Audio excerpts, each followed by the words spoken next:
Assalamualaikum warahmatullahi wabarakatuh. Innal hamdalillah alladzi an'ama 'alaina bi ni'matil iman wal islam. Asyhadu an la ilaha illallah wahdahu la syarikalah wa asyhadu anna Muhammadan abduhu wa rasuluh. Allahumma shalli ala Muhammadin wa ala alihi wa ashabihi ajmain. Amma ba'd. Saudara kaum muslimin dan muslimat di mana saja berada, alhamdulillah kita berjumpa kembali dalam channel ini untuk saling tazkir, saling mengingatkan dalam persoalan agama kita.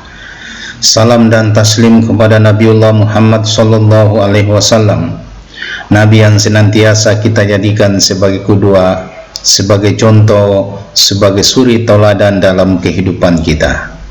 Pada kesempatan ini izinkan saya kembali menyampaikan salah satu larangan Allah Subhanahu wa ta'ala, yaitu menyangkut tentang larangan makan riba atau membungakan uang.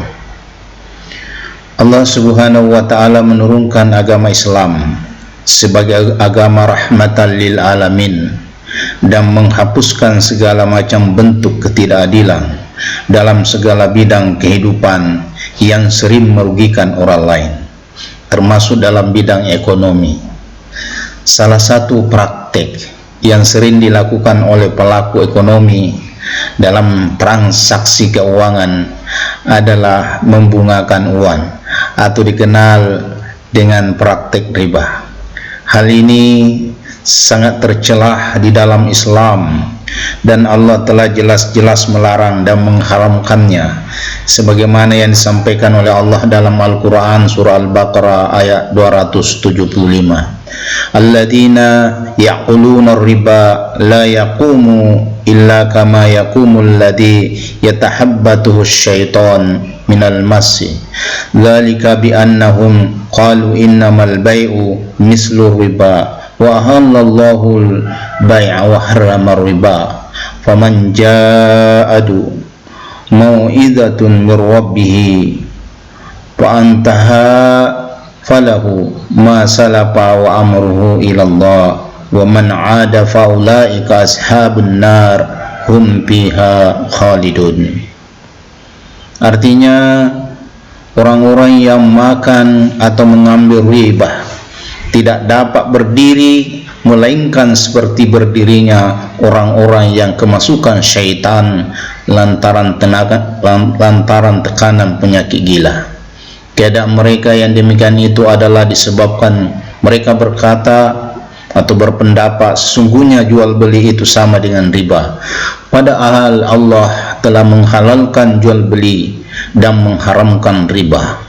Orang-orang yang telah sampai kepadanya larangan dari Tuannya lalu terus berhenti mengambil riba, maka baginya apa yang telah diambilnya dahulu sebelum datang larangan dan urusannya diserahkan kepada Allah. Orang yang kembali mengambil riba, maka orang itu adalah penghuni neraka, mereka kekal di dalamnya. Saudaraku, riba menurut bahasa artinya kelebihan atau tambahan, sedangkan menurut istilah riba dapat diartikan melebihkan jumlah uang pinjaman berdasarkan presentasi tertentu dari jumlah pinjaman pokok. Sedangkan dalam artian lain riba artinya bertambah dan membesar. Saudaraku, riba itu ada dua macam, nasi'ah dan fadl.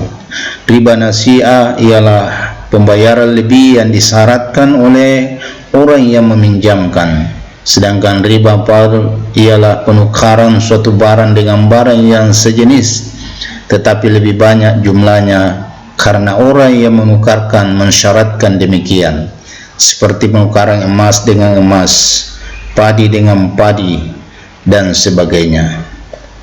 Riba yang dimaksud dalam ayat ini adalah riba nasi'ah yang berlipat ganda yang umum terjadi dalam masyarakat Arab zaman jahiliyah, yaitu memberi pinjaman kemudian melipat gandakan pengembaliannya. Orang yang mengambil riba tidak tentram jiwanya, seperti orang kemasukan syaitan. Riba yang sudah diambil atau dipungut sebelum turun ayat ini boleh tidak dikembalikan, Setelah ayat ini turun, tidak boleh lagi mengambil riba, dan siapa yang melanjutkan mengambil riba, bagi mereka diancam dengan neraka jahanam.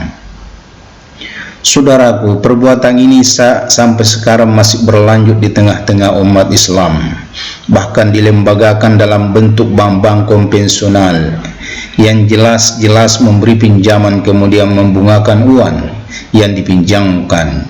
Sekalipun sekarang sudah muncul bank-bank syariah, akan tetapi masih perlu dibenahi oleh karena prakteknya mirip-mirip dan masih sangat memberatkan nasabahnya yang berbeda hanya dari segi akadnya. Riba yang dipraktikkan oleh sebagian orang tentu bermaksud untuk menambah kekayaan mereka agar semakin kaya, sekalipun sangat merugikan orang lain. Padahal di sisi Allah tidaklah menambah apa-apa, melainkan yang bertambah adalah dosanya, bahkan akan menjadi bahan bakar api neraka kelak. Allah sudah mengingatkan dalam surah Ar-Rum ayat 39, "Wa ma ataitum mir riba liyarbuwa fi amwalin nas fala yarbu indallah wa ma ataitum min zakatin turiduna wajhillah faulaika humul mudhaifun." Dan sesuatu riba atau tambahan yang kamu berikan agar dia bertambah pada harta manusia, maka harta itu tidak dapat menambah pada sisi Allah. Dan apa yang kamu berikan berupa zakat yang kamu maksudkan untuk mencapai keridhaan Allah, maka yang berbuat demikian itulah orang-orang yang melipat gandakan pahalanya di sisi Allah Subhanahu wa ta'ala. Saudaraku, memberikan pinjaman kepada orang tanpa riba dengan maksud untuk mendapatkan keridhaan Allah, sesungguhnya inilah jalan untuk melipat gandakan harta di sisi Allah Subhanahu wa ta'ala, dan Allah memberikan pahala yang berlipat ganda, sehingga harta mereka bukan hanya dinikmati di dunia, akan tetapi mereka juga akan mendapatkan kenikmatan di akhirat. Inilah sungguhnya orang yang mencintai hartanya, sebab ia membawanya ke akhirat dengan menitipkan kepada orang lain untuk dibawakan ke negeri akhirat. Bagi seorang muslim, saudara, bukan hanya berpikir bagaimana hartanya bertambah secara kuantitas, akan tetapi mereka berpikir bagaimana harta yang dititipkan oleh Allah dapat menjadi sebab mendapatkan keberkahan dan pertolongan Allah Subhanahu wa ta'ala. Oleh karena itu, harta tidak boleh terlalu dimasukkan ke dalam hati, cukuplah sampai di tangan. Sebagaimanapun harta akan ditinggalkan atau dia akan meninggalkan kita.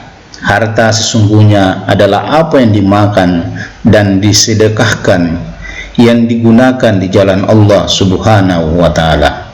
Semoga kita semua terhindar dari perbuatan membungakan uang atau riba, sehingga insyaallah harta kita di sisi Allah Subhanahu wa ta'ala dapat diberkahi oleh Allah Subhanahu wa ta'ala. Semoga bermanfaat peringatan Allah Subhanahu wa ta'ala.